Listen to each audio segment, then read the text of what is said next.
Hello everyone, स्वागत है बेटा आप सबका हमारे इस नए लेक्चर में कोऑर्डिनेट ज्योमेट्री के। और बेटा जहां तक मुझे याद है कि शायद आज सर्कल्स का चौथा लेक्चर है और आज के लेक्चर में हमें देखना है diametrical form of a circle.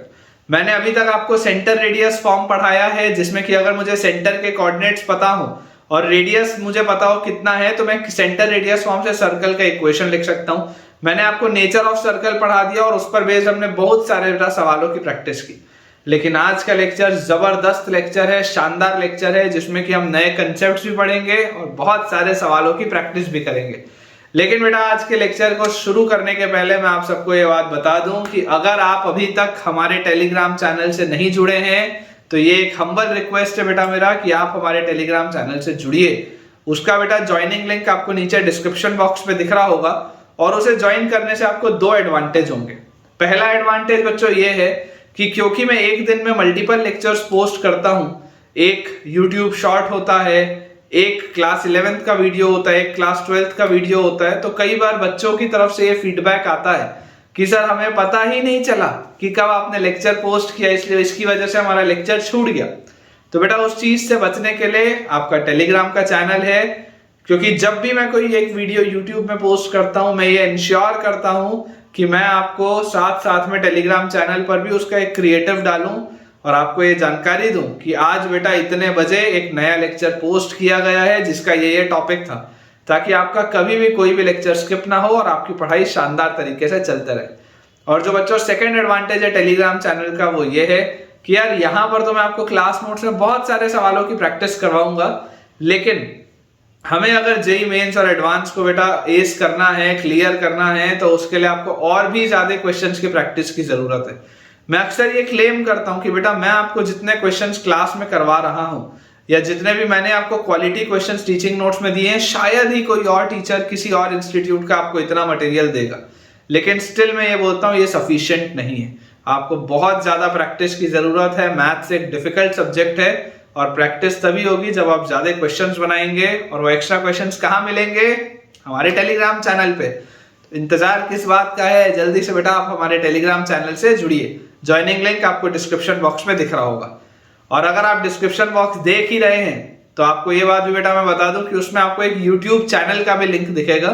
वो यूट्यूब चैनल बेटा मेरा पर्सनल चैनल है और मैं आप सबको ये बता दूं कि ऐसा मेरा मानना है कि जब आप अपनी जेई एग्जाम की तैयारी कर रहे होते हैं तो कई बार हमें थोड़ा सा डिमोटिवेशन लगता है, हमें ऐसा लगता है कि यार हो सकता है हमारा सिलेक्शन नहीं हो या हमसे क्वेश्चन सॉल्व नहीं होते, तो हम एक नेगेटिव माइंडसेट में आ जाते हैं। तो यार ये सारी चीजों से बचने के लिए, इन सारी चीजों को कवर अप करने के लिए ही ये मेरा यूट्यूब चैनल है, जो दूसरा वाला आप जिसका लिंक देख रहे हैं, क्योंकि उसमें सिर्फ मोटिवेशनल वीडियोस आएंगे, पॉजिटिव कंटेंट होगा, ऐसा कंटेंट होगा जो आपको इंस्पायर्ड रखे, आपको चार्ज अप रखे और आप पूरी एनर्जी के साथ अपने जेई के एग्जाम को क्लियर करें। तो चलिए बच्चों स्टार्ट करते हैं अपना आज का लेक्चर। और अगर आपको थोड़ा सा भी बेनिफिट हो रहा है मेरे इन वीडियो से तो जल्दी से मेरे इस वीडियो को लाइक कर दीजिए। देखिए आज का बच्चों जो हमारा टॉपिक है that is diametrical form of a circle. Topic is diametrical form of a circle. एक सर्कल का डायमेट्रिकल फॉर्म क्या होता है, आज हमें इस पर चर्चा करनी है आज के पूरे लेक्चर में। तो बच्चों सबसे पहले मैं आपको लिखवा दूं कि इक्वेशन ऑफ अ सर्कल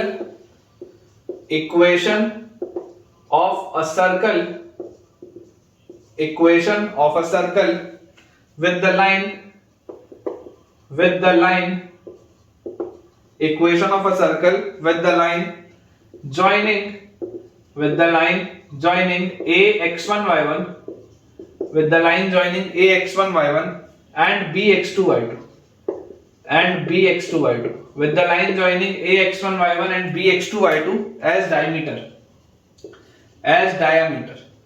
बोलने का मतलब क्या है बेटा, मैं आपको बोलने का इसका मतलब समझा देता हूं कि इमेजिन करिए आपके पास एक सर्कल है और इस सर्कल का बेटा आपको इक्वेशन बताना है, आपको इस सर्कल का इक्वेशन बताना है और इस सर्कल का ये जो डायमीटर है, ठीक है, इस सर्कल का बेटा ये जो डायमीटर है जॉइनिंग ए एंड बी, ये लिखा ना, equation of a circle with the line joining A and B as diameter. अगर ए बी इसका डायमीटर है, ए के बेटा कोऑर्डिनेट्स है मेरे पास x1 y1, बी के मेरे पास कोऑर्डिनेट्स है x2 y2, तो मुझे बोला जा रहा है कि यार इस सर्कल का इक्वेशन क्या होगा, what will be the equation of this circle.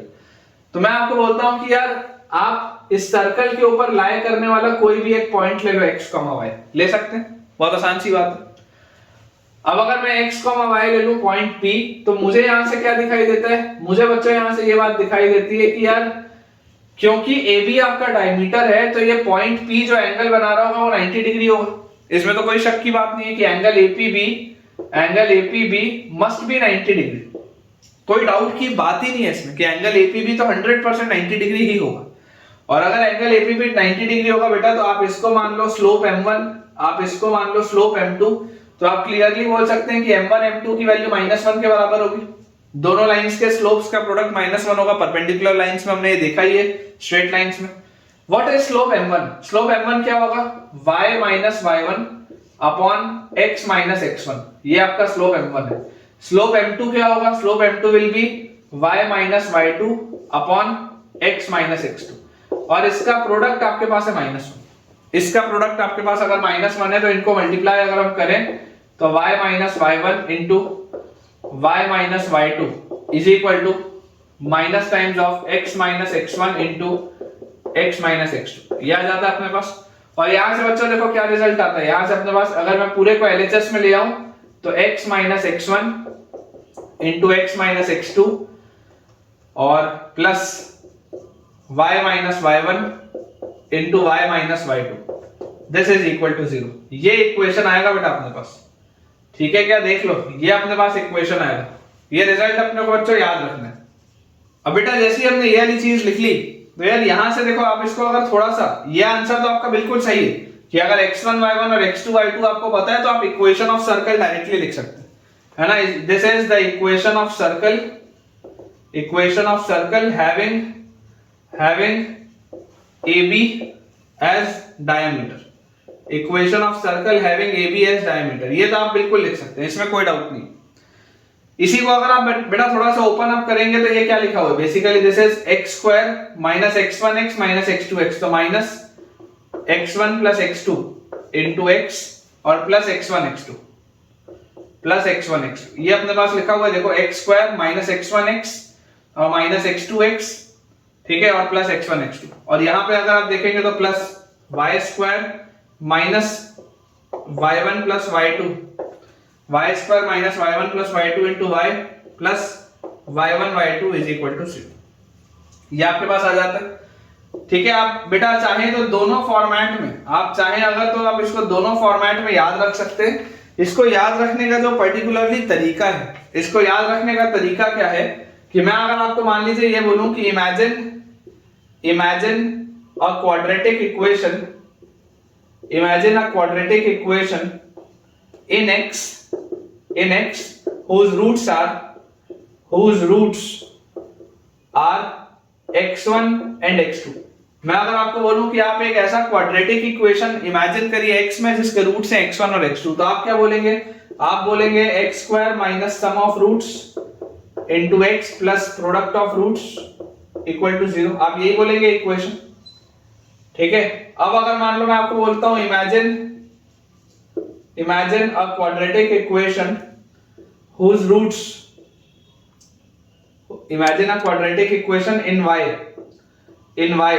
whose roots are y1 and y2। अब अगर आपको y1 और y2 रूट्स वाला एक क्वाड्रेटिक इक्वेशन चाहिए तो आप क्या बोलेंगे, y square minus sum of roots मतलब y1 plus y2 into y plus product of roots y1 y2 is equal to 0, y square minus sum of roots into y plus product of roots is equal to 0। जैसे ही बच्चों आपके पास ये दोनों चीज आई, जरा सोच के देखिए अगर आप इन दोनों को ऐड कर दें, तो क्या ये रिजल्ट मिल जाएगा क्या, देखो x square plus y square minus x1 plus x2 into x minus x1 plus x2 into x minus y1 plus y2 into y minus y1 plus y2 into y plus x1 x2 plus y1 y2 plus x1 x2 plus y1 y2, same result. तो इसको याद रखने का बहुत आसान सा तरीका है कि अगर मान लीजिए आपके पास एक क्वाड्रेटिक इक्वेशन x में और आपके पास एक क्वाड्रेटिक इक्वेशन y में है, इधर इसके रूट्स x1 x2 थे, इसके रूट्स y1 y2 थे, तो इनका जो आंसर होगा केवल उसको ऐड करने से रिजल्ट मिल जाएगा, केवल इसको ऐड करने से बेटा ये रिजल्ट मिल जाएगा। बहुत खतरनाक ऑब्जर्वेशन है, डायमेट्रिकल फॉर्म में ये सारी चीजें जो आपको बेटा पता होनी चाहिए, ठीक है ना, बहुत खतरनाक सा ऑब्जर्वेशन है, ये सारी चीजें आपको पता होनी चाहिए। और अब बेटा अपन क्वेश्चंस की प्रैक्टिस स्टार्ट करते हैं। देखिए बच्चों, अपने पास सवाल इसमें लिखा हुआ है, find the equation of circle, find the equation of circle, find the equation of circle having least radius, जिसका रेडियस सबसे कम है, having least radius passing through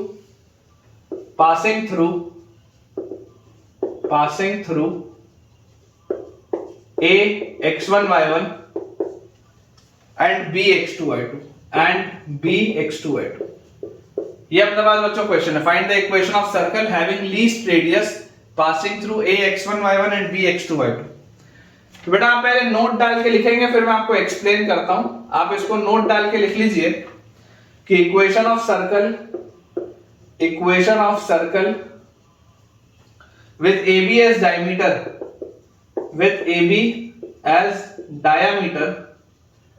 equation of circle with AB as diameter is the equation of circle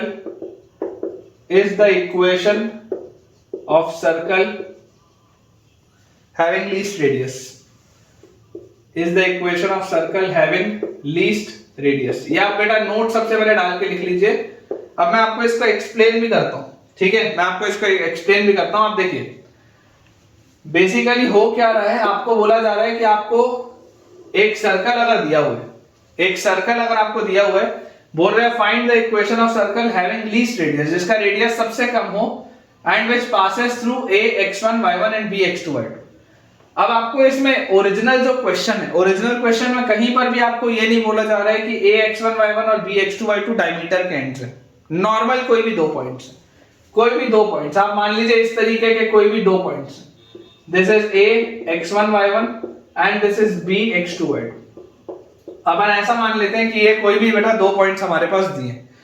अब इसमें important चीज क्या है, इसमें important चीज हमारे लिए बच्चों ये हो रही है कि यार अगर इनसे आप पास करवा रहे हो तो AB क्या होगा, AB कॉर्ड होगा। अगर AB कोई भी दो पॉइंट्स हो सर्कल के ऊपर, कोई भी दो पॉइंट्स, तो AB must be a cord of this circle. आप ऐसा बोल सकते हैं AB must be a cord of this circle. AB जो होगा वो इस सर्कल का कॉर्ड होना चाहिए, AB must be a cord of this circle. अब अगर AB वाला जो बेटा आपके पास सेगमेंट है, अगर वो इसका कॉर्ड हो रहा है, तो अगर डायमीटर होता तो ये लॉन्गेस्ट कॉर्ड होता, अगर डायमीटर होता तो लॉन्गेस्ट कॉर्ड होता। अभी मैं लॉन्गेस्ट और शॉर्टेस्ट कॉर्ड की तो बात ही नहीं कर रहा हूं, अभी मैं आपको सिर्फ ये बोल रहा हूं कि आप AB चाहे कैसे भी पॉइंट्स हो, AB 100% उसका कॉर्ड तो होगा। अब हमें एक प्रॉपर्टी पता है, हमें क्या पता है, मैंने इसलिए आपको फर्स्ट लेक्चर में सारे थ्योरम, सारी प्रॉपर्टीज पढ़ाई थी।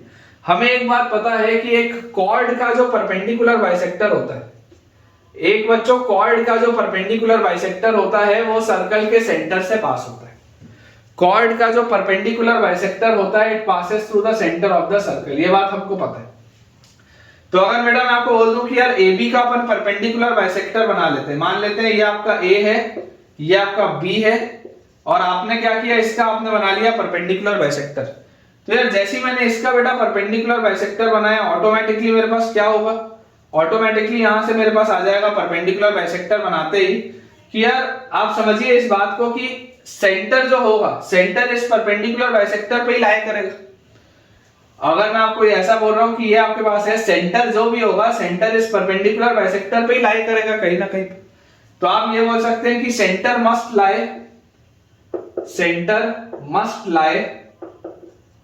lie on the perpendicular bisector, center must lie on the perpendicular bisector of the chord, center must lie on the perpendicular bisector of the chord। ये जो chord का perpendicular bisector होगा, centre इसी पर लाई करेगा, ये बात भी श्योर है। अब थोड़ा सा बेटा आप ऑब्जर्व इसमें करने की कोशिश करिएगा कि अगर ये आपका वो परपेंडिकुलर बाइसेक्टर वाला लाइन है, तो सेंटर यहां पर भी हो सकता है, सेंटर यहां भी हो सकता है, सेंटर यहां भी हो सकता है, सेंटर यहां भी हो सकता है, सेंटर यहां भी हो सकता है, सेंटर ये भी हो सकता है, ये भी हो सकता है, ये भी हो सकता है, ये भी हो सकता है, ये भी हो सकता है, ये भी हो सकता है, ये भी हो सकता है, कुछ भी हो सकता है। ये सेंटर कुछ भी हो सकता है, मैं आपको ये बता रहा हूं। इस लाइन में, पूरी लाइन में सेंटर कहीं पर भी हो सकता है। लेकिन आप बेटा मुझे एक बात बताइए कि अगर ये सेंटर होगा तो ये आपका रेडियस होना चाहिए, अगर ये सेंटर होगा तो ये रेडियस होना चाहिए, ये सेंटर होगा तो ये रेडियस होना चाहिए, ये सेंटर होगा तो ये रेडियस होना चाहिए, क्योंकि ए और बी से पास होता हुआ सर्कल है, मतलब ए और बी बाउंड्री पर है। ए और बी जो है वो बाउंड्री पर सर्कल के ऊपर है। वैसे ही सेंटर आपका ये भी हो सकता है, सेंटर ये भी हो सकता है, सेंटर ये भी आ सकता है, सेंटर ये भी आ सकता है, सेंटर ये भी आ सकता है। अब आप समझिए इस बात को कि ये जो सारे रेडियस हैं बेटा वो ये वाले रेडियस से तो बड़े होंगे ना यार। इन सब में सबसे शॉर्टेस्ट रेडियस क्या होगा? आपको क्या बोला जा रहा है? Having least radius. Least radius कब होगा? लीस्ट रेडियस होगा when centre lies on the line joining AB, या लीस्ट रेडियस होगा when centre is the middle point of AB, है ना। तो लीस्ट रेडियस मतलब आप क्या बोल सकते हैं? लीस्ट रेडियस आपको कब मिलेगा? Least radius implies centre is the middle point. Least radius implies centre is the mid point of AB। Least radius का मतलब क्या होता है? अगर आप चाहते हैं कि सबसे छोटे रेडियस वाला आपको सर्कल मिले तो लीस्ट रेडियस का मतलब होता है कि सेंटर जो होगा वो must be the middle point of AB। और अगर सेंटर इसका मिडिल पॉइंट होगा मतलब आप समझिए बच्चों ये सर्कल इस तरीके का बनेगा। अगर सेंटर इसका मिडिल पॉइंट होगा तो सर्कल इस तरीके का बनेगा, और अगर ये सर्कल इस तरीके का बना तो इसमें AB क्या होगा? डायमीटर होगा। अगर सेंटर मिडिल पॉइंट है AB का तो therefore AB is the diameter, therefore AB is the diameter. यही चीज तो इंपॉर्टेंट है समझना, इसी में तो गलतियां होती हैं बच्चों से। और अगर AB डायमीटर हो गया, देख लो फिर बोल रहा हूं, लीस्ट रेडियस अगर आप चाहते हैं A और B से पास होता हुआ जो सर्कल होगा उसमें AB को डायमीटर होना पड़ेगा। और अगर आपके पास AB डायमीटर हो गया तो automatically equation of circle will be x minus x1 into x minus x2 plus y minus y1 into y minus y2 is equal to 0। ये आएगा यार आंसर, चेक कर लो, चेक कर लो बच्चों ध्यान से, ये आपके पास आंसर आ जाएगा x minus x1 into x minus x2 plus y minus y1 into y minus y2 is equal to 0। यही अपना आंसर है और यही चीज अपने को बस समझनी है। अगर आपको इस पूरे में थोड़ा सा भी डाउट कहीं पर भी हो, आप एक बार वीडियो को रिवाइंड करके दोबारा सुने, या अगर आप चाहें तो कमेंट सेक्शन में अपना डाउट भी पूछ सकते हैं। नेक्स्ट बेटा अपने पास जो सवाल इसमें लिखा हुआ है उसमें दिया है the abscissa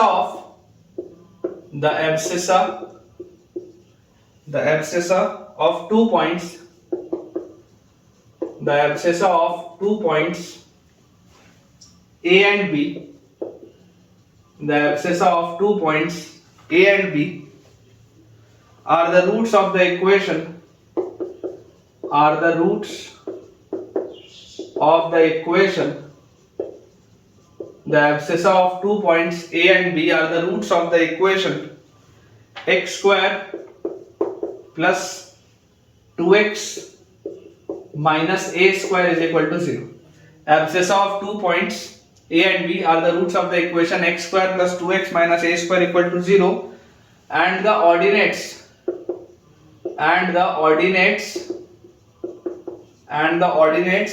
are the roots of the equation, are the roots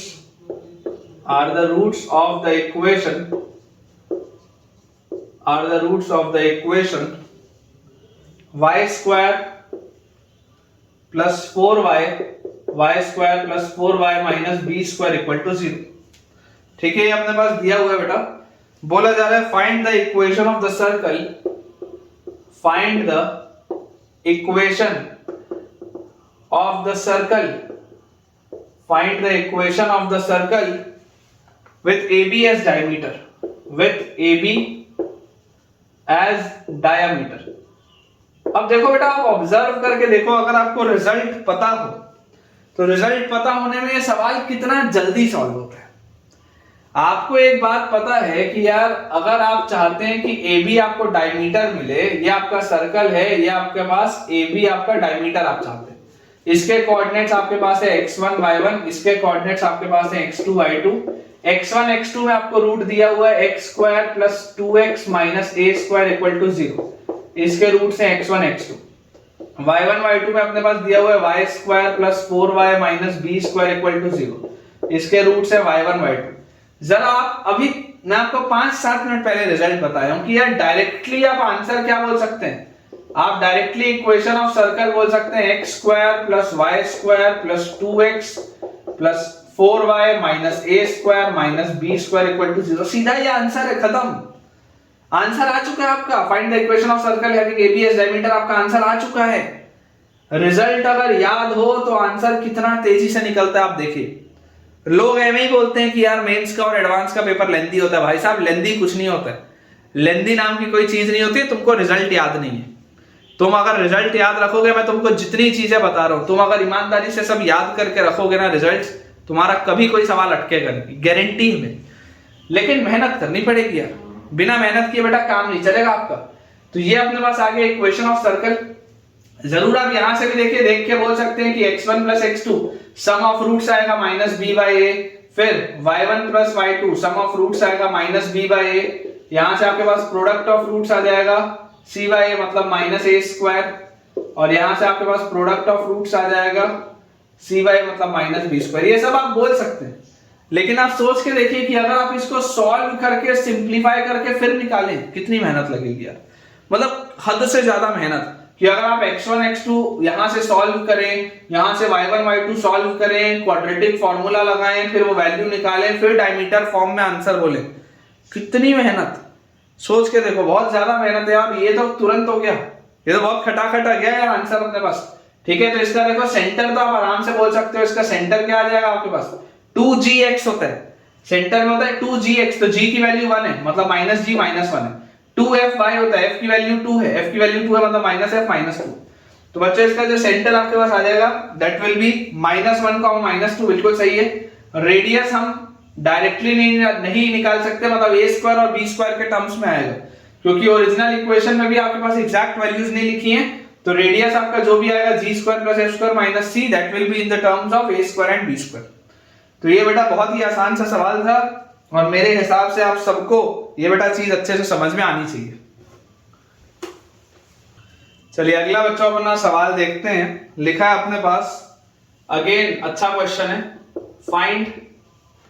find the equation of circle, find the equation of circle, find the equation of circle circumscribing the quadrilateral, circumscribing the quadrilateral, find the equation of circle circumscribing the quadrilateral। कौन सा quadrilateral? formed by the lines, quadrilateral formed by the lines, circumscribing the quadrilateral formed by the lines 2x plus 3y equal to 2, ये पहला है। फिर है 3x minus 2y is equal to 4, ये दूसरी line है। तीसरी लाइन अपने पास है x plus 2y equal to 3, third line. और फोर्थ लाइन अपने पास है 2x minus y is equal to 3, ये अपने पास यार दिया। अब देखो एक बात समझो, मैंने आपको लाइंस 4 अलग अलग लाइन से पास होता हुआ सर्कल अभी तक लिखना तो सिखाया नहीं, मैंने आपको केवल डायमीटर फॉर्म सिखाया। तो जो सिखाया ऑब्वियसली ये सवाल उसी पर आधारित होगा, समझने की कोशिश करें। जैसे जैसे हम आगे बढ़ेंगे तो कोई भी रैंडम लाइंस अगर लिखी होगी तो उससे कैसे सर्कल बनाते हैं वो भी सिखाऊंगा। लेकिन अभी आप इसको बस देख के चलिए कि इस सवाल की ब्यूटी क्या है। इस सवाल में जो लाइंस है इनमें एक खास बात है। क्या खास बात है? अगर हम ऑब्जर्व करें स्लोप, अगर आप बच्चों लाइन के स्लोप को ऑब्जर्व करें, अगर ये लाइन L1 है तो इसका स्लोप M1 बोलो कितना आ जाएगा? स्लोप M1 आ जाएगा आपके पास -2/3। अगर ये लाइन L2 है तो इसका स्लोप M2 अपने पास कितना आ जाएगा? Slope M2 will be 3/2। अगर ये लाइन L3 है तो इसका स्लोप M3 अपने पास कितना आ जाएगा? M3 will be -1/2। और अगर ये लाइन L4 है तो स्लोप M4 अपने पास कितना आ जाएगा? This will be 2। ये अपने पास आ गया। क्या आप खास बात इसमें देख रहे हैं कि यार ये दो लाइंस तो परपेंडिकुलर हैं क्योंकि दोनों के स्लोप्स का प्रोडक्ट -1 है। ये वाली दोनों लाइंस परपेंडिकुलर है, देखो दोनों के स्लोप्स का प्रोडक्ट -1 है। तो समझने की बात क्या है कि यार आपके पास एक लाइन ये है तो दूसरी लाइन ऐसी है, इसके परपेंडिकुलर है दूसरी लाइन। एक लाइन अगर ये थी तो ये इसके दूसरी लाइन परपेंडिकुलर है। लेट अस से this is your line L1, this is your line L2। आप क्लियरली देख सकते हैं लाइन L1 अगर ये है तो ये लाइन L2 है, दोनों आपस में परपेंडिकुलर है। ये देख रहे हैं? अब लाइन L3 जो है, लाइन L3 इनके साथ कुछ रिलेशन नहीं है, तो लाइन L3 को आप ऐसे नॉर्मल बना लो, ऐसे नॉर्मल तरीके की लाइन, ये एकदम जनरल लाइन। लेकिन लाइन L4 जो है, अगर आपके पास बेटा ये लाइन L3 है, तो लाइन L4 जो है वो इसके परपेंडिकुलर है, इसके। तो यार इसके परपेंडिकुलर अगर मुझे लाइन बनानी है तो मैं ऐसी एक लाइन बना लेता हूं इसके परपेंडिकुलर। ये बेटा मैं लाइन बना लेता हूं इसके perpendicular, this will be line L4। ये आ जाएगा अपने पास। और जैसे ही ये मेरे पास आ गया, यहां से देखो मुझे समझ में क्या आ रहा है, यहां से यार मुझे एक बात समझ में आती है जो बहुत क्लियरली मुझे दिख रहा है कि यार ये जो 4 पॉइंट्स अपने पास आ रहे हैं, ये जो बेटा 4 पॉइंट्स अपने पास आ रहे हैं, इन 4 पॉइंट्स में आप जरा ऑब्जर्व करके देखें कि अगर आप ये वाले 2 पॉइंट्स को ज्वाइन करें, डॉटेड लाइन से मैं ज्वाइन कर रहा हूं, अगर मैं ये वाले 2 पॉइंट्स को ज्वाइन करूं, नेमिंग कर देता हूं, इसको A बोल देता हूं, इसको B बोल देता हूं, इसको C बोल देता हूं, इसको D बोल देता हूं। आप जरा बेटा ध्यान से देखें, अगर आप BD को डायमीटर बोले, क्योंकि आपको सर्कल का इक्वेशन बताना ना, इस क्वाड्रिलेटरल को सर्कमस्क्राइब करता हुआ सर्कल, इस क्वाड्रिलेटरल को सर्कमस्क्राइब करते हुए सर्कल का अगर आपको इक्वेशन बताना है, इस क्वाड्रिलेटरल को सर्कमस्क्राइब करते हुए बेटा अगर आपको सर्कल का इक्वेशन बताना है, तो मैं आपको बहुत सिंपल सी एक बस बात बोल रहा हूं कि देखो ये आपके पास ये 4 पॉइंट्स हैं, दीज आर द 4 पॉइंट्स, ठीक है, दीज आर द 4 पॉइंट्स जहां पर सर्कमस्क्राइब हो रहा है। तो अपने को जो बेटा बात एकदम क्लियर है वो क्या है कि यार अगर अपन BD को डायमीटर बोल दें, मजा आ जाएगा। क्यों मजा आ जाएगा? क्योंकि अगर ये BD डायमीटर हुआ तो भाई साहब देख लीजिए, डायमीटर के एक साइड ये वाला सेमी सर्कल में 90 डिग्री, डायमीटर के इस साइड ये वाले भी सेमी सर्कल में 90 डिग्री। मतलब कि इस फिगर के हिसाब से क्लियरली आप बोल सकते हैं, clearly BD acts as the diameter of the required circle, ये अपने पास आता है clearly, BD acts as the diameter of the required circle। क्योंकि अभी तक तो पढ़ाया ही ये है, अगर कोई रैंडमली 4 लाइंस हो तो उससे भी सर्कल लिखा जा सकता है। सिखाऊंगा आपको, जैसे जैसे लेक्चर आगे बढ़ेगा सब कुछ सिखाऊंगा, गारंटी दे रहा हूं। कॉन्फिडेंस इंक्रीज हो जाएगा तुम्हारा पूरे कोऑर्डिनेट ज्योमेट्री में, पूरे कोनिक में, एक एक चीज दिखने लगेगी तुमको कि हो क्या रहा है। बस तसल्ली से, पेशेंस से सुनो, हर लेक्चर को फॉलो करो। अब अगर आपको बेटा दिखाई देता है कि यार BD डायमीटर होगा as angle A is equal to angle C is equal to 90 degree, और यहां पे आप रीजन लिख लो एंगल इन सेमी सर्कल, बाद में नहीं तो भूल जाओगे रीजन, तो प्रॉब्लम आएगा। एंगल इन सेमी सर्कल है ना, रीजन लिख लो, बाद में नहीं तो भूल जाओगे, तकलीफ होगी। ये लिख लिया अपन ने, चलो बहुत अच्छी बात, कोई दिक्कत नहीं। अब जैसे ही बेटा मैंने ये बोल दिया तो यार मुझे कुल मिला के B अगर फाइंड आउट करना है तो B क्या है? B is the point of intersection of L2 and L3। ये जो लाइन L2 और लाइन L3 है, इन दोनों का पॉइंट ऑफ इंटरसेक्शन है B। तो जरा इन दोनों को सॉल्व करते हैं। इन दोनों को बेटा अगर आप सॉल्व करोगे तो आपके पास आ जाएगा 3x - 2y is equal to 4 और x + 2y is equal to 3। तो यहां से आपके पास x की वैल्यू आ जाएगी 3 - 2y, ठीक है ना। x की वैल्यू आपके पास आ जाएगी 3 - 2y, इसको उठा के यहां रख देंगे, तो 3 × x की जगह मैं लिखूंगा 3 - 2y - 2y is equal to 4, और ये आ गया 9 - 6y, 9 - 6y - 2y is equal to 4। तो 5 इज इक्वल टू कितना हो गया? 8y। तो y की वैल्यू अपने पास आ जाती है 5/8, y की वैल्यू अपने पास आ जाती है बच्चों 5/8। सिमिलरली अगर मान लो मुझे x निकालना होता तो x कितना आ जाता? यहां से अगर आप x निकालते तो x आ जाता 3 - 2 × y इज 5/8। यहां से 2 से 8 कटा 4 × 3 इज 12, 12 - 5 इज 7/4। x की वैल्यू आ जाती है 7/4। मतलब ये जो पॉइंट B है, इस पॉइंट B के कोऑर्डिनेट्स अपने पास क्या आ रहे हैं? इसके कोऑर्डिनेट्स आ रहे हैं 7/4, 5/8। 7/4, 5/8। ये जो पॉइंट B है इसके कोऑर्डिनेट्स आ गए। डायमीटर है, कोऑर्डिनेट्स चाहिए मेरे को एंड पॉइंट के। सिमिलरली अगर मान लो मैं बोलता हूं पॉइंट D के मुझे कोऑर्डिनेट्स निकालने, तो D के कोऑर्डिनेट्स L1 और L4 निकालेंगे। L1 आपके पास क्या है?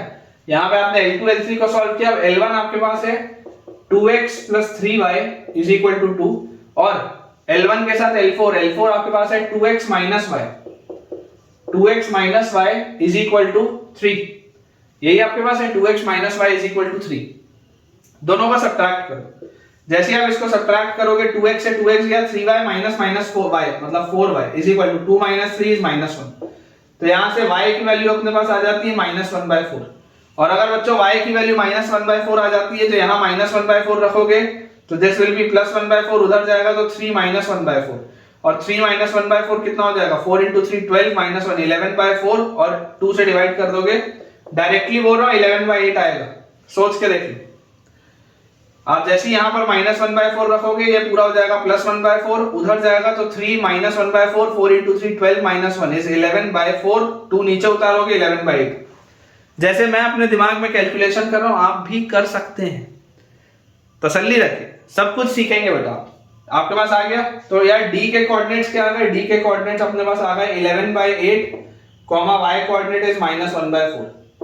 अब आप देख सकते हैं कि हम एक ऐसे स्थिति पर पहुंच चुके हैं कि हमें बी और डी दोनों के कोऑर्डिनेट्स पता है। तो अगर हमें बेटा बी और डी दोनों के कोऑर्डिनेट्स पता है तो जो फाइनल आंसर अपने पास आएगा that will be x - x1 मतलब 11/8 into x - x2 मतलब 7/4 प्लस y - y1 मतलब y + 1/4 into y - y2 मतलब y - 5/8। This is equal to 0। ठीक है ना, देख लो x - x1 into x - x2 plus y - y1 into y - y2, this is equal to 0। ये आपका फाइनल आंसर आएगा यार, देख लो, this is your final answer. ठीक है, तो बेटा इस तरीके के सवाल हमें कॉन्फिडेंस देते हैं और इस तरीके के सवालों की प्रैक्टिस हमारी बहुत अच्छी होनी चाहिए, तभी अपना कुछ फायदा हो पाएगा। चलिए अगला अपने पास जो सवाल लिखा है, ये सेम सवाल आपके पास पैराबोला में भी आएगा। ठीक है, जब पैराबोला हम पढ़ेंगे उसमें भी आएगा। फिलहाल देखिए क्वेश्चन लिखा है line y = mx + c, line y = mx + c cuts the curve, line y = mx + c cuts the curve y² = 4ax, line y = mx + c cuts the curve y² = 4ax at a and b। ठीक है, at a and b find the equation of the circle, find the equation of the circle, find the equation of the circle with AB as diameter, with AB as diameter। ये अपने पास बेटा सवाल दिया, इस topic का last question है। ठीक है, इसके बाद फिर अपन इंटरसेप्ट वाली चीज पढ़ेंगे। क्या लिखा है अपने पास, देखिए अपने पास लिखा हुआ है line y = mx + c cuts the curve y² = 4ax। अब y² = 4ax जो कर्व होता है बेसिकली ये पैराबोला इस तरीके का, this is the parabola y² = 4ax। जब पैराबोला पढ़ेंगे उसमें आएगा अच्छे से। ठीक है, this is the curve y² = 4ax। अब हमें बोला जा रहा है एक लाइन है y = mx + c, इस तरीके से हमारे पास एक बच्चों लाइन है, this is your line y = mx + c। ये अपने पास लाइन है y = mx + c, ये अपने पास पैराबोला है y² = 4ax। बोला हमें जा रहा है कि ये इसे कट करता है a पर और b पर, a पर और b पर ये इसे कट करता है। तो find the equation of the circle with AB as diameter. आपको एक ऐसे सर्कल का इक्वेशन बताना है जिसमें AB जो हो वो डायमीटर की तरह बिहेव करे। तो बहुत ऑब्वियस सी यार एक चीज मुझे समझ में आती है, इसमें बहुत ऑब्वियस सी बात समझ में आती है कि यार बेसिकली अगर मान लो मैं a के कोऑर्डिनेट्स को बोलूं x1 y1 और b के अगर मैं कोऑर्डिनेट्स को बोलूं x2 y2, तो हमें यह बात पता है कि हमारा रिजल्ट क्या होगा, what will be the result. Result हमारे पास आएगा x - x1 into x - x2 plus y - y1 into y - y2 is equal to 0। यही आएगा रिजल्ट, है ना। हमें बेसिकली क्या करना होता है, हमें डायमीटर फॉर्म में जमा के आंसर इस तरीके से लिखना होता है। मैं आपको ये बोलता हूं कि यार solve y = mx + c with y² = 4ax। आप अगर y = mx + c को y² = 4ax के साथ मान लीजिए सॉल्व करें, मेहनत करके मुशक्कत करके अगर आप इसको सॉल्व करें तो आप देख सकते हैं कि आप अगर ऐसा लिख लें इसको, आप अगर इसको ऐसा लिख लें कि mx + c का whole square is equal to 4ax, ऐसा लिख सकते हैं कि देखो y की जगह मैंने mx + c रख दिया, ये जो y की जगह mx प्लस c है उसको मैंने यहां रख दिया और इक्वल टू सॉल्व कर लिया। तो इसको अगर आप सॉल्व करेंगे तो आपके पास क्या आएगा, m square x square plus c square plus 2mcx, ठीक है, m square x square plus c square plus 2mcx is equal to 4ax, यही आएगा आपके पास। और अगर आप मान लो पूरे को m स्क्वायर से डिवाइड कर दें तो आप लिख सकते हैं इसको x square plus c square by m square, x square plus c square by m square और प्लस 2cx बाय m और minus 4ax by m square, this is equal to 0, ऐसा इसको आप लिख सकते हैं। तो ये बेसिकली बेटा एक क्वाड्रेटिक इक्वेशन, ये एक क्वाड्रेटिक इक्वेशन है जिसके रूट्स आपके पास आएंगे x1 एंड x2, ये बात तो आपको आती है समझ में। ये क्वाड्रेटिक इक्वेशन है x में जिसके रूट्स आपके पास आएंगे x1 एंड x2, और जब आप इस x1 और x2 की वैल्यू को उठा के इसमें रखोगे तो y1 और y2 मिल जाएगा। लेकिन मैं आपको ये बोलता हूं कि चलो आपने ये क्वाड्रेटिक बनाया x में, आपने इसको कैसे बनाया, आपने y की जगह mx प्लस c रखा और बनाया। और आप इसको कैसे कर सकते थे, और अगर मान लो मैं यहां पर x में क्वाड्रेटिक ना बना के y में क्वाड्रेटिक बनाता, इमेजिन करिए अगर मैं x में क्वाड्रेटिक अभी बनाया हूं, this is a quadratic equation in x, this is a quadratic equation in x। अगर मैं बोलता आपको कि यार मुझे x में नहीं बनाना, मुझे y में बनाना है, तो मैं यहां से बोल सकता था कि y minus c by m is equal to x, यही मैं बोलता y minus c by m is equal to x, और मेरे पास दिया हुआ है y square equal to 4ax, तो यहां से मेरे पास क्या आ जाता है, this implies y square is equal to 4a, x की जगह आप लिख सकते हो y minus c by m, ऐसा अपन इसको बोल सकते हैं। तो यहां से अपने पास देखो क्या रिजल्ट आता है, y square is equal to 4ay by m और माइनस 4ac बाय m, यही आता y square is equal to 4ay by m minus 4ac by m। और इसको बेटा अगर पूरे को आप एक साइड लेके आओगे तो यहां से आप इसको देखो क्या लिख सकते हो, this is y square minus 4ay by m और plus 4ac by m is equal to 0, ये आ जाता है आपके पास दूसरा quadratic equation, this is quadratic equation in y। अगर मान लो आप इसको सॉल्व करते हैं तो यहां से आपके पास दो बेटा रूट्स आते हैं y1 एंड y2, बात एक ही है ना, बात एक ही। मुझे एक बात देखो, अगर रिजल्ट, जैसे मैं बोलता हूं अगर रिजल्ट याद हो तो सवाल बहुत जल्दी सॉल्व होते। एक तरीका तो ये है कि आप इसको सॉल्व करो, लंबा चौड़ा मेथड लगाओ, क्वाड्रेटिक फार्मूला लगाओ, क्वाड्रेटिक फार्मूला लगाने के बाद x निकालो, x यहां पर रखो, फिर y निकालो, y निकालने के बाद सेंटर निकालो, फिर रेडियस निकालो, फिर सॉल्व करो। बहुत ज्यादा मेहनत है, मतलब नेक्स्ट टू इम्पॉसिबल है इसको सही सही सॉल्व करना उस मेथड से, क्योंकि बहुत भारी कैलकुलेशन है, गलतियां हो जाती हैं। लेकिन अगर मैं सिंपली क्वाड्रेटिक बनाऊं तब तो गलती होने का चांस ही खत्म हो गया। ये बना लिया अपन ने x में क्वाड्रेटिक, ये अपन ने बच्चों बना लिया y में क्वाड्रेटिक, देखो y minus c divided by m is equal to x, इसको वहां पे उठा के डाल दिया, y square equal to 4a into x की जगह y minus c by m, solve हो गया। ये क्वाड्रेटिक है, दूसरा क्वाड्रेटिक ऐड कर दो, यही तो होता था डायमीटर फॉर्म। इसके रूट्स x1 x2 है, मतलब this is x minus x1 into x minus x2, इसके रूट्स y1 y2 है, मतलब this is y minus y1 into y minus y2। अगर आप बेटा इनको ऐड करेंगे तो फाइनल आंसर आपके पास देखिए क्या आ जाएगा। इसको अगर अपन थोड़ा सा यहां से क्लियर कर दें तो फाइनल आंसर जो अपने पास आएगा, फाइनल आंसर विल बी, देखिए क्या आएगा अपने पास answer, x square plus y square और उसके बाद x के साथ तो प्लस x इंटू x के साथ अपने पास आ गया 2c बाय m और minus 4a by m square, 2c by m minus 4a by m square, और y के साथ अपने पास आ गया माइनस 4ay बाय m, और कांस्टेंट टर्म अपने पास आ गया यहां से plus c square by m square, और यहां पे कांस्टेंट टर्म आ गया plus 4ac by m, this is equal to 0। ये आएगा यार रिजल्ट, ये अपना फाइनल रिजल्ट आप चेक कर लीजिए, ठीक है, this is our final result. बहुत ही जबरदस्त क्वेश्चन है, सेम चीज पैराबोला में भी घूम के बेटा वापस आएगा, ठीक है। देखिए मैं आंसर एक बार आपके लिए रीड आउट कर देता हूं, मैं भी टैली इसको कर लेता हूं। X square plus Y square बिल्कुल सही है, और plus 2c by m into X, तो plus 2c by m into X बिल्कुल सही। फिर minus 4a by m square into X, तो minus 4a by m square into X, ये भी सही है। उसके बाद है आपके पास -4ay/m, तो -4ay/m ये भी सही है, प्लस c² भी ठीक है, और उसके बाद आ जाएगा प्लस 4ac/m, तो 4ac/m भी बिल्कुल ठीक है, बिल्कुल सही है बेटा।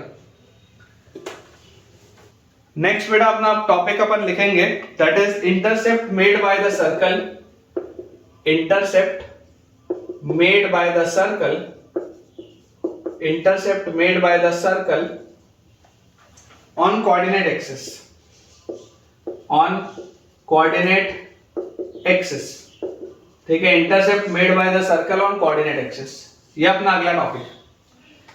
आई होप आपको डायमीटर वाला फॉर्म अच्छे से क्लियर हो गया होगा। अब अपने को देखना है इंटरसेप्ट क्या बनाता है सर्कल पे। तो एक मैं स्टेटमेंट आपको लिखा देता हूं, that unlike straight line, unlike straight line,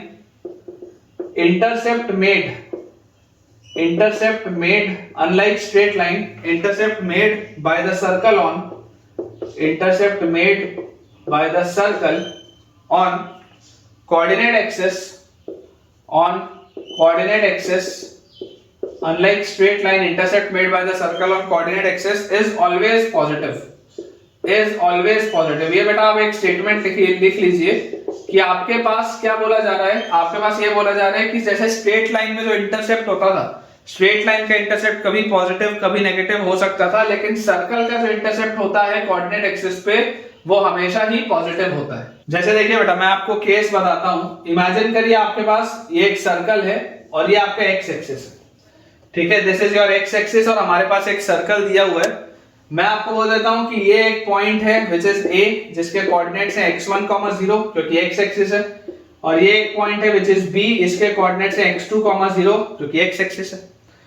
तो अपने पास बेटा लिखा हुआ है distance between the two points, distance between the two points, distance between the two points where the circle cuts, where the circle cuts, distance between the 2 points where the circle cuts the x axis, where the circle cuts the x axis is known as x intercept, is known as x intercept। तो basically बेटा देखो x intercept को define कैसे किया गया कि वो कितना डिस्टेंस है दोनों के बीच में, और डिस्टेंस हमेशा पॉजिटिव होता है, इसलिए बोला जा रहा है कि देखो इंटरसेप्ट का मतलब स्ट्रेट लाइंस के केस में पॉजिटिव और नेगेटिव अलग अलग होता था, कि x intercept y intercept positive negative दोनों हो सकता था जब स्ट्रेट लाइन होता था, लेकिन अगर सर्कल का केस है तो इंटरसेप्ट हमेशा ही पॉजिटिव होता है, ठीक है। तो distance distance between the two points where the circle cuts the x axis is known as the x intercept. जैसे कि यहां पर आप बेटा देखो क्लियरली देख सकते हैं कि ये जो AB है, इस AB की वैल्यू क्या आ जा रही है, AB की वैल्यू आ जा रही है mod of x2 - x1। Mod अपन ने क्यों लगाया है, जस्ट टू एंश्योर कि आप सही लिखें। तो AB will be mod of x2 - x1 and this is your basically x intercept, ये हमारा x इंटरसेप्ट होगा, ठीक है। ये अपने पास बेटा चीज आ जाती है। सिमिलरली मान लो अगर मैं आपके पास इस तरीके का एक फिगर बना दूं कि ये एक सर्कल है और ये अपने पास y एक्सिस दिया, यहां पर x एक्सिस दिया था, इसको बेटा अपन बोल देते हैं that this is y axis. तो अब y एक्सिस के केस में मैं आपको बोलता हूं कि अगर ये y एक्सिस होगा और ये अगर बेटा पॉइंट A है और ये पॉइंट B है, तो दिस इज 0, y1 क्योंकि y एक्सिस है, दिस इज 0, y2 अगेन क्योंकि y एक्सिस है तो x कोऑर्डिनेट 0 होता है। तो अगर ये मेरे पास है बच्चों, तो लिखा हुआ है distance between two points, distance between two points, distance between 2 points where the circle cuts the y axis, where the circle cuts the y axis, distance between 2 points where the circle cuts the y axis, basically इसको बोला जाता है is known as y intercept, ठीक है ना। इस point को बच्चों बोलते हैं हम y intercept।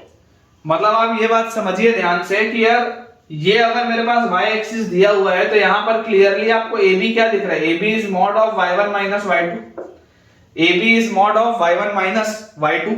और अगर ये अपने पास लिखा हुआ है तो मॉड अपन ने सिर्फ और सिर्फ इस चीज के लिए लगाया है कि यार आपका जो रिजल्ट है वो पॉजिटिव है, और ये आपके पास रिजल्ट क्या हो जाएगा, y इंटरसेप्ट। तो ये बेसिक सा कंसेप्ट है एक्स इंटरसेप्ट का और वाई इंटरसेप्ट का, जो आप सबको समझ में आना चाहिए।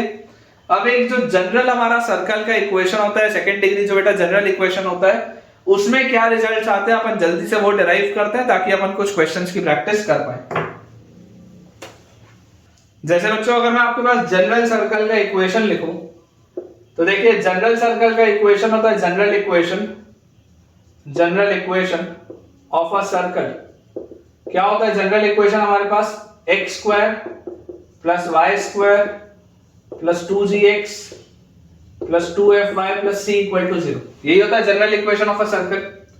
अब अगर आप चाहते हैं कि ये वाला सर्कल एक्स इंटरसेप्ट बताइए कि कितना बना रहा है, अगर मैं आपको बोल दूं कि ये वाला सर्कल एक्स इंटरसेप्ट कितना बना रहा है, तो अगर ये एक जनरल सर्कल है और ये आपका एक्स एक्सिस है, this is your x axis, तो आप क्लियरली इस बात को बोल सकते हैं कि यार एक्स एक्सिस के लिए अगर इसका इंटरसेक्शन आप एक्स एक्सिस के साथ कर रहे हैं तो एक्स एक्सिस को और अपन क्या बोलते हैं, एक्स एक्सिस का इक्वेशन क्या होता है? This is basically y equal to 0। X axis का इक्वेशन क्या होता है? y इक्वल टू 0 होता है।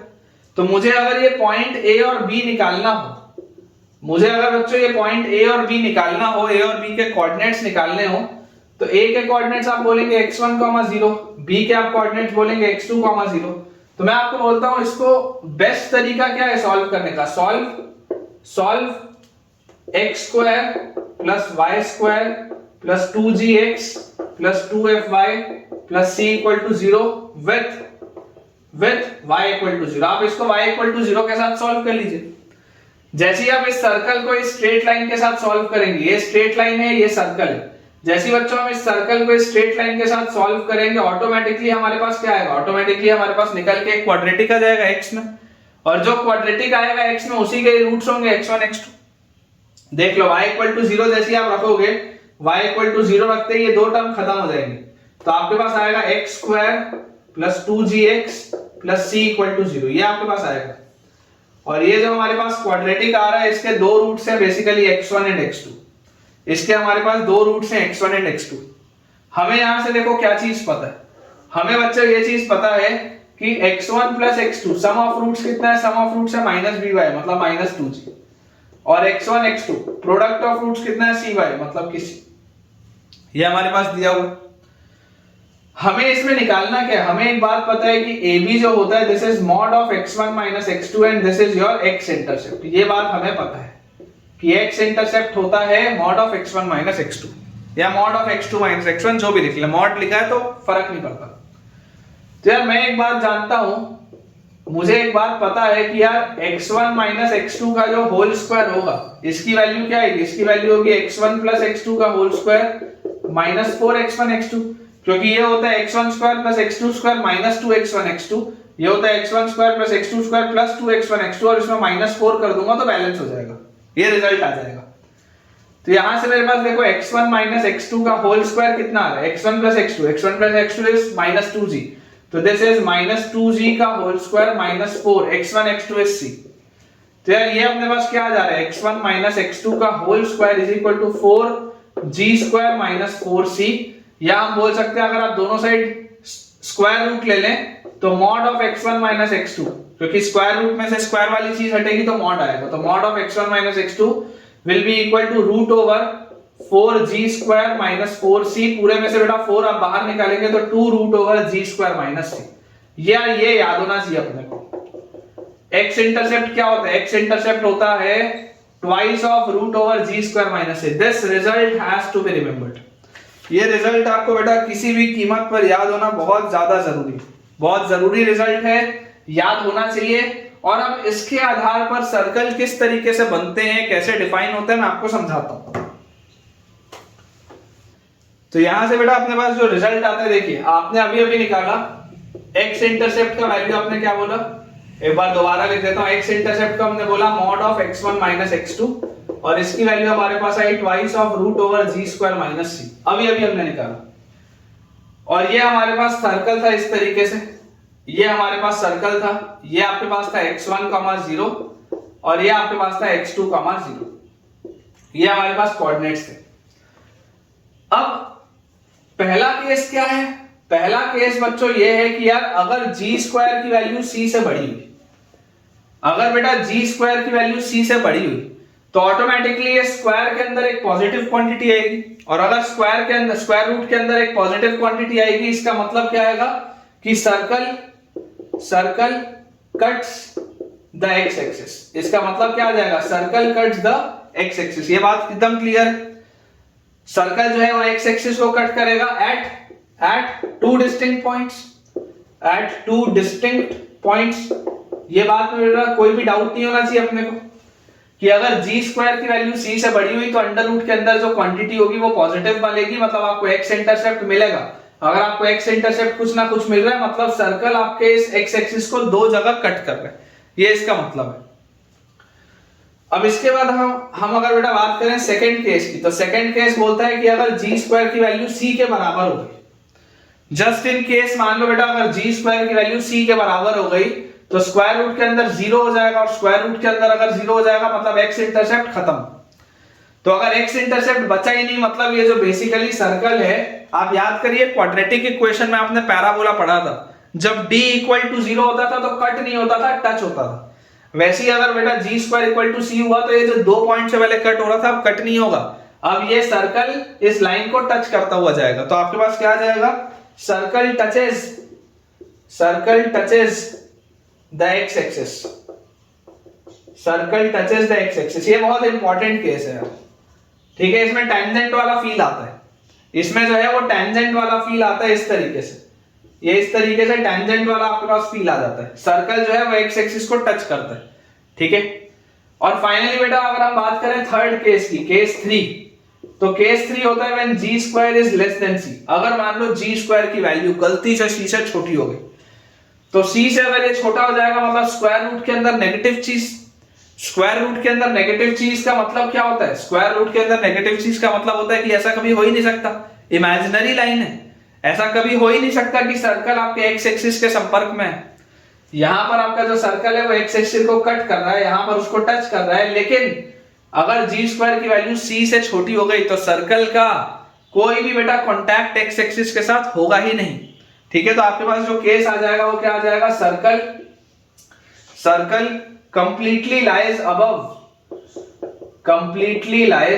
सर्कल कंप्लीटली लाइज अबव और below the x axis, above और बिलो द एक्स एक्सिस। ये अपने पास आ जाएगा, सर्कल कंप्लीटली लाइज अबव और below the x axis, that is neither it intersects nor touches, that is neither it intersects, ना ही ये इंटरसेक्ट करता है, nor it touches, ना ही ये इसको टच करता है, nor it touches the x axis। ये अपने पास आ जाएगा when g square is less than c। बोलने का मतलब ये है कि आपका अगर x एक्सिस है तो सर्कल या तो x एक्सिस के ऊपर होगा या तो सर्कल x एक्सिस के नीचे होगा, या तो इसके ऊपर होगा या तो इसके नीचे होगा, इसके साथ इसका कोई संपर्क नहीं होगा, है ना। आइदर दिस केस, मतलब या तो ये कंडीशन हो जाएगी या ये कंडीशन हो जाएगी, ये अपने को बेटा समझ के चलना है, ठीक है। ये वाली जो पूरी की पूरी चीज है ये अपने को समझ के चलनी है। अब इसी तरीके से अगर मान लो मुझे y इंटरसेप्ट की चर्चा करनी हो, अगर बेटा मैं चाहता हूं y इंटरसेप्ट निकालना, x इंटरसेप्ट तो मैंने निकाल लिया, x इंटरसेप्ट की वैल्यू होती है twice of root over g square minus c. y intercept निकालने के लिए मैं आपको क्या बोलूंगा, अगेन मैं आपको वही चीज बोलूंगा कि यार आपके पास ये सर्कल है और आप y इंटरसेप्ट मतलब एक ऐसा ही इंटरसेप्ट निकालना चाहते हैं जो y एक्सिस के साथ हो, ये आपका y एक्सिस है। तो y एक्सिस का मतलब बेसिकली क्या होता है, x इक्वल टू 0 होता है, y एक्सिस का मतलब बेसिकली x इक्वल टू 0 होता है, मतलब ये आपके पास आ जाएगा 0,y1, ये आपके पास आ जाएगा 0,y2। तो y इंटरसेप्ट जो आपके पास आएगा that will be mod of y1 minus y2, that will be mod of y1 minus y2, कि कितना इंटरसेप्ट काट रहा है ये जो सर्कल है, ये y एक्सिस पे कितना इंटरसेप्ट कट कर रहा है, ये इसका मतलब है। तो यार यहां से देखो अपने पास बेटा क्या चीज आ जाती है, यहां से अपने पास आ जाता है कि जनरल इक्वेशन था सर्कल का x square plus y square plus 2gx plus 2fy plus c equal to 0, ये था अपना जनरल इक्वेशन। इस जनरल इक्वेशन में मैं आपको ये बोल रहा हूं कि आप इसको solve this with x equal to 0, आप इसको x इक्वल टू 0 के साथ सॉल्व करें। x इक्वल टू 0 मतलब y एक्सिस है, तो तो जैसे ही आप इसके साथ सॉल्व करेंगे ये खत्म, तो आपके पास इक्वेशन क्या बचा, y square plus 2fy plus c equal to 0। ये आपके पास इक्वेशन आ गया, y square plus 2fy plus c equal to 0, और इसके जो रूट्स आएंगे that will be y1 and y2।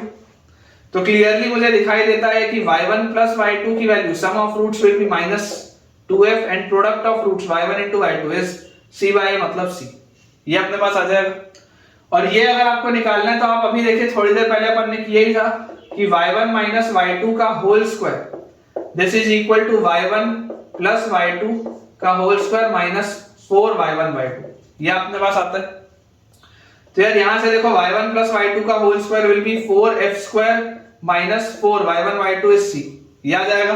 तो यहां से बेटा देखो mod of y1 minus y2 क्या आ जाएगा, twice of root over f square minus c, twice of root over f square minus c, ये रिजल्ट आएगा यार। ये होता है आपका y इंटरसेप्ट। जैसे x इंटरसेप्ट आपके पास आया था mod of x1 minus x2 is equal to twice of root over g square minus c, वैसे ही mod of y1 minus y2 बच्चों आपके पास आता है twice of root over f square minus c। बहुत ही जबरदस्त रिजल्ट है और याद रखना है। अब इसमें जो केसेस बनते हैं मैं आपको वो भी जल्दी से बता देता हूं। तो बेटा देखिए जैसे केस अपन ने उसमें बनाए थे वैसे इसमें बना देते हैं कि y इंटरसेप्ट अपने पास क्या है, y इंटरसेप्ट अपने पास आता है यहां से mod of y1 minus y2 जिसकी वैल्यू आती है twice of root over f square minus c, ये अपने पास आया। अब अगर हम बच्चों इसमें भी केस बनाए जल्दी से लिख लेते हैं, सेम पॉइंट्स रहेंगे। केस 1 के हिसाब से आपके पास आ जाएगा when f square is greater than c। अगर बच्चों f स्क्वायर c से बड़ा होगा इसका मतलब क्या हो जाएगा, आपके पास circle cuts the y-axis at exactly two distinct points. Circle cuts the y-axis at two distinct points. ये अपने पास आ जाएगा circle cuts the y-axis at two distinct points। ये वाला जो केस था आपके पास इस तरीके से ये अपने पास आ जाएगा। फिर सेकंड केस अपने पास होता है, सेकंड केस अपने पास है when f square is equal to c। अगर ये f स्क्वायर c के बराबर हुआ मतलब y इंटरसेप्ट 0 हो जाएगा, और y इंटरसेप्ट 0 मतलब क्या हो जाएगा, circle touches the y axis. y intercept 0 मतलब क्या आ जाएगा बच्चों अपने पास कि circle touches the y axis. इसका मतलब कि आपका जो सर्कल होगा वो y एक्सिस को छूता हुआ जाएगा, केवल टच करता हुआ जाएगा, ठीक है, कट नहीं करेगा, केवल इसको टच करता हुआ ये जाएगा when f square is equal to c। And third case 3 हमारे पास क्या हो जाएगा when f square is less than c। अब अगर f स्क्वायर की वैल्यू c से छोटी हो गई मतलब कि इंटरसेप्ट आएगा ही नहीं, इंटरसेप्ट इमेजिनरी होगा। तो इंटरसेप्ट इमेजिनरी मतलब आप क्या बोल सकते हैं, सर्कल कंप्लीटली लाइज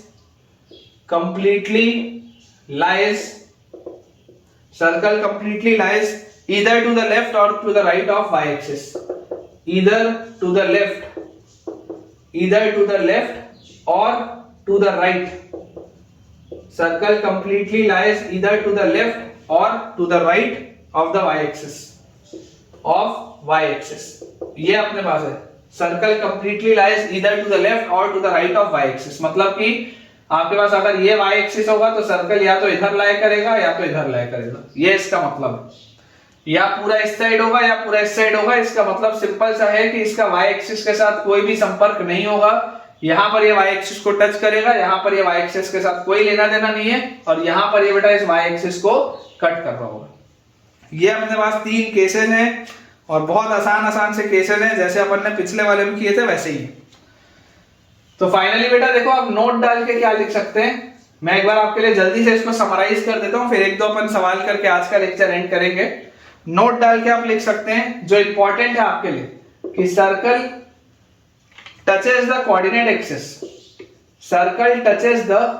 एक्सिस। अगर मान लीजिए कभी आपके पास सवाल में आ जाए कि सर्कल जो है वो कोऑर्डिनेट एक्सिस को टच कर रहा है, तो circle touches the coordinate axis when g square is equal to f square is equal to c। अगर g स्क्वायर की भी वैल्यू c के बराबर हो और f स्क्वायर की भी वैल्यू c के बराबर हो तो सर्कल जो होता है वो कोऑर्डिनेट एक्सिस को टच करता है। ये पहला आपके पास इंपॉर्टेंट पॉइंट है जो याद होना चाहिए। और दूसरा बच्चों आपके पास लिखा है neither the circle touches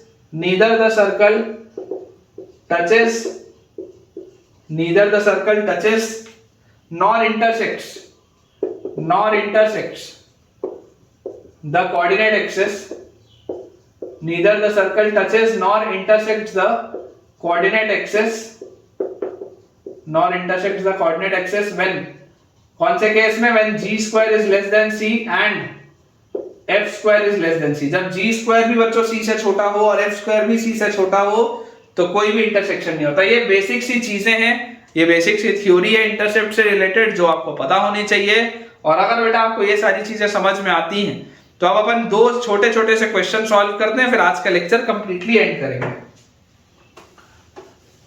question बच्चों अपने पास इसमें लिखा है, find the equation of the circle, find the equation of the circle, find the equation of the circle which touches the positive the positive axis of y, the positive axis which touches the positive axis of y, मतलब positive y axis को touch कर रहा है at a distance of 4 units, positive axis of y at a distance of 4 units, at a distance of 4 units from origin, at a distance of 4 units from origin, and cuts off an intercept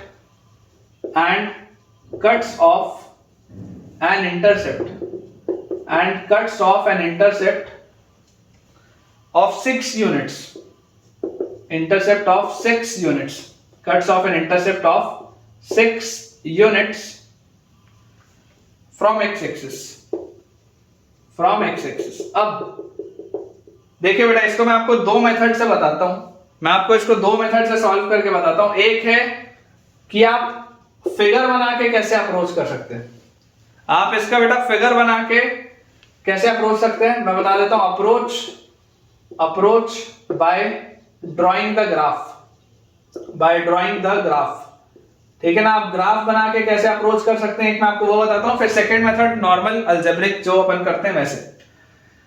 तो अगर हम first method को बेटा समझने की कोशिश करें कि ग्राफ बना के कैसे आगे बढ़ना है, तो आपको बोला जा रहा है find the equation of circle which touches the positive y axis. आपको बच्चों सर्कल का इक्वेशन बताना है जो पॉजिटिव y एक्सिस को टच करता है, पॉजिटिव y एक्सिस को टच करता है at a distance of 4 units from the origin. Positive y axis को बच्चों ये टच करता है at a distance of 4 units from the origin, ठीक है। अपने पास इस तरीके से ये बेटा दिया हुआ है ऐसा, मैं आपके लिए फिगर बना देता हूं। ये अपने पास इस तरीके से एक सर्कल बना हुआ है ऐसा, ये एक बेटा सैंपल मैंने आपके लिए बना दिया सर्कल का। आप क्लियरली देख सकते हैं कि ये जो है ये सर्कल इसको टच कर रहा है, कहां पर, 4 यूनिट्स पर टच कर रहा है। अगर ये इसको 4 यूनिट्स पर टच कर रहा होगा तो इसके कोऑर्डिनेट्स आ जाएंगे 0,4। ये बात श्योर है कि इसके कोऑर्डिनेट्स आपके पास आ जाएंगे 0,4। और अगर ये 4 यूनिट्स पर इसको टच कर रहा है तो देखो यहां पर आपका ये एक्स एक्सिस को कट भी कर रहा है ना। तो आपके पास क्या लिखा हुआ है, distance of 4 units from the origin and cuts of an intercept of 6 units from the x axis. ये एक्स एक्सिस में से 6 यूनिट्स इंटरसेप्ट कट कर रहा है। ये एक्स एक्सिस के अंदर में से बच्चों ये 6 यूनिट्स का इंटरसेप्ट कट कर रहा है, मतलब ये वाला जो पॉइंट होगा और ये वाला जो पॉइंट होगा, ये दोनों के बीच की दूरी कितनी है, 6 यूनिट की। ये अपने पास लिखा है। जरूरी बात क्या है, जरूरी बात मेरे पास ये है कि यार अगर मान लो मैं सर्कल का सेंटर मानूं यहां पे कहीं, अगर मैं यहां पर कहीं पे सर्कल का सेंटर मानूं, मुझे क्या पता है, मुझे ये बात पता है कि यार ये वाला जो y एक्सिस है, बहुत ध्यान से सुनना, इसमें अक्सर बच्चों को कंफ्यूजन होता है, कई सारे टीचर्स इसको एम्फसाइज नहीं करते हैं इस पॉइंट को, वो डायरेक्टली बस फिगर बना देते हैं और बच्चा बाद में कंफ्यूज होता है कि आखिर ऐसा क्यों हुआ। बहुत ध्यान से सुनिएगा, मैं आपको बहुत आराम से समझाता हूं बेटा। मैं आपको बोल रहा हूं कि देखिए ये जो y एक्सिस है, ये y एक्सिस इस सर्कल के लिए टेंजेंट का काम कर रही है, ठीक है। और ये सर्कल को कहां पर टच कर रही है, तो ये सर्कल को टच कर रही है 0,4 पे। तो मैं आपको ये बोलता हूं कि अगर ये टेंजेंट के आप एक परपेंडिकुलर लाइन बनाएंगे तो इसके परपेंडिकुलर लाइन जो होगी वो सर्कल के सेंटर से पास होगी। बेसिकली ये रेडियस भी है, ये नॉर्मल भी है और ये इसके सेंटर से पास भी हो रही है। अगर ये टेंजेंट है तो टेंजेंट y एक्सिस है, तो इसके जो परपेंडिकुलर लाइन होगी वो x एक्सिस के पैरेलल होगी। ये बात तो आपको आती है समझ कि अगर टेंजेंट आपका y एक्सिस है तो इसके परपेंडिकुलर लाइन x एक्सिस के पैरेलल है। अब अगर इसके परपेंडिकुलर लाइन x एक्सिस के पैरेलल है, मतलब कि ये यहां से बेटा पास हो रहा है, और अगर ये यहां से पास हो रहा है तो आपका ये नॉर्मल भी होगा, ये रेडियस भी होगा, मतलब ये सेंटर से निकलेगा कहीं ना कहीं से। अभी सेंटर कहाँ है आपको नहीं पता, लेकिन सेंटर से निकलेगा आगे, ये बात श्योर है। सिमिलरली बेटा मैं आपको ये बोलता हूं कि ये आपके पास क्या है, ये आपके पास एक कॉर्ड है, ये जो है दिस इज अ कॉर्ड। तो कॉर्ड का जो परपेंडिकुलर बाइसेक्टर होता है, कॉर्ड का जो परपेंडिकुलर बाइसेक्टर होता है वो भी सेंटर से पास होता है। थ्योरम है, टेंजेंट के परपेंडिकुलर वाली लाइन नॉर्मल जो होती है, नॉर्मल एंड परपेंडिकुलर बाइसेक्टर जो है कॉर्ड का, normal and perpendicular bisector, normal and perpendicular bisector of chord will intersect at center, will intersect at center। ये आप बोल सकते हैं कि ये सेंटर से इंटरसेक्ट करेंगे। तो यार ये वाला जो पॉइंट आपके पास आना चाहिए, अब ये इसका परपेंडिकुलर बाइसेक्टर आप बोल रहे हो ना, ये आप इसका बोल रहे हो परपेंडिकुलर बाइसेक्टर। तो जरा सोच के देखो, अगर ये पूरा का पूरा 6 यूनिट है तो ये 3 यूनिट होगा और ये भी 3 यूनिट होगा। ये बात आती है समझ में? ये 3 यूनिट इतना है, ये कॉर्ड में से, ये पूरा नहीं है, ओरिजिन से इसकी दूरी नहीं है 3, ये सिर्फ इतना सा 3 यूनिट है। इस कॉर्ड का आधा, वैसे इस कॉर्ड का भी आता है, ये 3 यूनिट है, क्योंकि ये पूरा 6 था तो उसका आधा आधा। और उसके बाद मुझे दिख रहा है कि यार ये रेडियस आर है, this is radius R. Radius R अभी कितना अपने को पता नहीं है। और मुझे एक चीज लेकिन दिखाई दे रही है कि देखो ये 0,4 था, तो यार ये भी तो 0,4 होगा। क्यों 0,4 होगा? क्योंकि देखो ये परपेंडिकुलर है, ये इसके परपेंडिकुलर है, ये लाइंस आपस में परपेंडिकुलर है, तो ये भी परपेंडिकुलर होगा। ये आपके पास ऐसा फिगर बनेगा ना, तो अगर आपके पास ऐसा ये फिगर बनेगा तो ये क्या बन रहा है, छोटा सा आपके पास ये रेक्टेंगल जैसा बन रहा है ना, ये छोटा सा एक रेक्टेंगल जैसा आपके पास बन रहा है, चारों एंगल 90 डिग्री। तो यार ये अगर आपके पास 4 है तो ये भी तो 4 बनेगा, ये भी तो 4 बनेगा। Small rectangle is formed, small rectangle is formed, ठीक है। और क्योंकि ये स्मॉल रेक्टेंगल आपके पास बन रहा है, इस वजह से आप बोल रहे हो कि यार ये भी आपके पास 4 बन रहा है। और अगर ये 4 बन रहा है और ये 3 है, तो जरा सोच के देखो बेटा, ये भी तो रेडियस आर होगा। अगर आप ये वाले कॉर्ड के पॉइंट से इसको सेंटर को बेटा ज्वाइन करेंगे, अगर इसको मैं सेंटर बोलूं सी, तो इससे जब मैं इसको ज्वाइन करूंगा तो मेरे पास देख लो रेडियस आर जो होगा, ये 3 है, ये 4 है। तो by Pythagoras theorem, PGT, by Pythagoras theorem आप बोल सकते हो R square is equal to 9 + 16। तो आर की वैल्यू 5 आ जाएगी क्या? सोच के देखो। और अगर रेडियस की वैल्यू बेटा 5 आ गई, अगर रेडियस की वैल्यू 5 आ गई तो ये भी तो 5 हो जाएगा। अगर ये 5 है तो ये भी तो 5 हो जाएगा। मतलब कि सेंटर का एक्स कोऑर्डिनेट क्या हो गया? सेंटर का एक्स कोऑर्डिनेट आपको मिल गया 5, और सेंटर का वाई कोऑर्डिनेट क्या है? सेंटर का वाई कोऑर्डिनेट है 4। 99.9% टीचर ना डायरेक्टली लिख देते हैं 5,4, ये पीछे की कहानी नहीं बताते। और बच्चा बेचारा कंफ्यूज होता रहता है कि भाई कैसे आया, कैसे। तो अगर तुम में से कोई ऐसा है जिसको अभी तक ये नहीं पता था कि डायरेक्टली कैसे इसको लिखा जाता है 5,4, तो मुझे कमेंट में बताओ कि ये आपको मेथड से अच्छे से बेटा क्लियर हुआ या नहीं हुआ। तुरंत मुझे कमेंट में आप शेयर करें। सेंटर आपको मिल गया, रेडियस आपको मिल गया, तो जैसे सेंटर और रेडियस मिल गया तो सर्कल का इक्वेशन ये वाला जो है, लेट अस से दिस इज सर्कल S1। तो सर्कल S1 का आपके पास इक्वेशन क्या आ जाएगा? सेंटर 5,4 है तो x - 5 का होल स्क्वायर प्लस y - 4 का whole square is equal to radius is 5, तो रेडियस का स्क्वायर मतलब 25। ये आ गया आपके पास आंसर। सिमिलरली बेटा मैं आपको ये बोल रहा हूं कि ये पूरा का पूरा फिगर इस साइड भी तो हो सकता था। ये पूरा का पूरा अगर मैं फिगर बनाऊं ध्यान से, तो ऐसा भी तो मेरे पास ये बन सकता था यार फिगर, इस तरीके से। अगर ये मान लो मेरे पास इस तरीके का बच्चों कुछ फिगर बनता, ठीक है, कुछ अगर बेटा ये ऐसा अपने पास फिगर बनता, तो अपन क्या इसमें बोल सकते थे? ऐसे वाले फिगर के केस में हम बहुत आसानी से इस बात को बोल सकते थे कि यार अभी भी देख लो ये इसको टच कर रहा है, कहां पे? 0,4 पे ही टच कर रहा है। अभी भी इसका एक्स इंटरसेप्ट कितने का कट रहा है? एक्स इंटरसेप्ट 6 यूनिट का ही कट रहा है, ये 6 यूनिट्स का ही है। तो यहां पर भी तो लॉजिक सेम रहेगा ना, लॉजिक सेम रहेगा कि इसका जो सेंटर का कोऑर्डिनेट आपके पास आएगा वो इसका, देखो ये परपेंडिकुलर बाइसेक्टर लोगे तो ये 3 होगा, तो ये भी 3 होगा। उसके बाद अगर ये 4 यूनिट है तो ये 4 होगा, ये रेडियस r होगा, तो ये भी आपके पास यहाँ पे जो पॉइंट होगा ये भी रेडियस r होगा। देखो ये जो 3 है बेटा ये कॉर्ड का है डिस्टेंस, मैं फिर बोल रहा हूँ ओरिजिन से 3 नहीं है, ये ओरिजिन से 3 नहीं है, ये कॉर्ड से 3 है। ये आपके पास आ गया था रेडियस r, ठीक है, this is your radius r, this is 4 units, this is 3 units. तो यहां से भी आपके पास रेडियस तो 5 ही आएगा इस सर्कल का भी, लेकिन इस सर्कल का सेंटर कितना होगा? जैसे रेडियस 5 आया, इस सर्कल का सेंटर हो जाएगा -5,4। y कोऑर्डिनेट अभी भी 4 है, लेकिन x कोऑर्डिनेट इसका हो गया -5। तो अगर बच्चों ये मेरा सर्कल S2 है, तो सर्कल S2 का इक्वेशन क्या आ जाएगा? Circle S2 will be x minus a मतलब x प्लस 5 का square plus y minus b मतलब y माइनस 4 का square is equal to r square मतलब 25। ये दो पॉसिबल आंसर्स हैं। चेक कर लेता हूं बेटा मैं एक बार, उसके बाद मैं आपको इसका सेकंड मेथड बताता हूं। तो अपने पास देखिए आ जाएगा x माइनस 5 का whole square plus y minus 4 का होल स्क्वायर इक्वल टू 25, बिल्कुल सही। या अपने पास आ जाएगा x प्लस 5 का whole square plus y minus 4 का होल स्क्वायर इक्वल टू 25, बिल्कुल ठीक है बेटा। अब इसके बाद अगर हम सेकंड अपना मेथड समझें, सेकंड मेथड 2, तो यार मेथड 2 क्या है? मैं बोलता हूं कि मेरे को ग्राफ ऑफ नहीं पता, मेरे को ड्राइंग वाइंग नहीं आती बनाना, मैं तो आपको बोलता हूं कि यार अलजेब्रा से करेंगे। तो solve using general equation, solve using general equation. General equation क्या होता है आपके पास? सर्कल का जनरल इक्वेशन होता है x square plus y square plus 2gx plus 2fy plus c equal to 0। ये होता है जनरल इक्वेशन। क्या क्या दिया हुआ है आपको? The equation of a circle which touches the positive y axis. अगर y एक्सिस को टच कर रहा है मतलब कि f स्क्वायर का वैल्यू c के बराबर होगा। ये आ गया फर्स्ट रिलेशन आपके पास। At a distance of 4 units मतलब कि ये 0,4 से पास होता होगा सर्कल। अगर ये 0,4 पे इसको टच कर रहा है मतलब 0,4 से पास हो रहा होगा, तो पासेस थ्रू 0,4। तो अगर बच्चों ये 0,4 से पास होता है मतलब देख लीजिए आपके पास यहां पर आप जैसे ही रखेंगे 0 तो 0, 4 रखेंगे तो 16, फिर 0 रखेंगे तो खत्म, फिर 4 रखेंगे तो 8f plus c is equal to 0। तो यहां से आपके पास एक इक्वेशन आ गया 16 plus 8f plus c, this is equal to 0। ये आ गया सेकंड रिलेशन।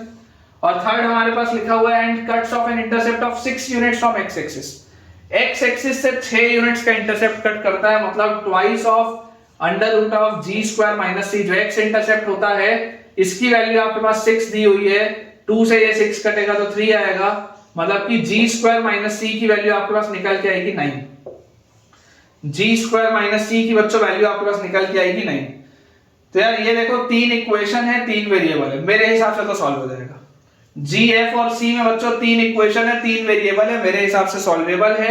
आप इसे एक बार सॉल्व करें और मुझे टैली करके बताएं कि आपका सेम आंसर आता है या नहीं आता। और अगर ये पूरा आपको बेटा मेहनत मेरी जितनी थी अगर पसंद आई हो तो यार एक अच्छा सा कमेंट जरूर ड्रॉप करें बेटा, ताकि मेरा ये उत्साह बना रहे आपके लिए सारे लेक्चर्स कंटिन्यू करने के लिए।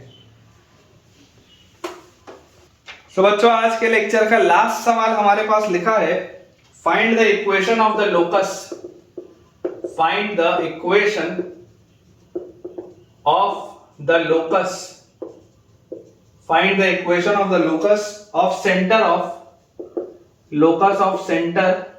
Of a circle which touches of a center of circle which touches the positive y axis, which touches the positive y axis and having an intercept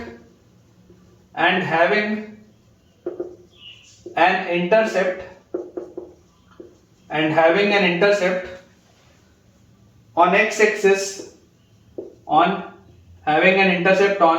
x axis, equal to 2l। ये अपने पास यार सवाल छोटा सा सवाल है, बन जाना चाहिए। बोला जा रहा है find the equation of the locus of the centre of a circle, ठीक है, और विच touches the positive y axis. आपको बोला जा रहा है कि एक सर्कल है, ये सर्कल बच्चों पॉजिटिव y एक्सिस को टच करता है, ठीक है, पॉजिटिव y एक्सिस को ये टच करता है। और इस सर्कल की अपने को बात बोली जा रही है कि ये x एक्सिस पे इंटरसेप्ट बनाता है।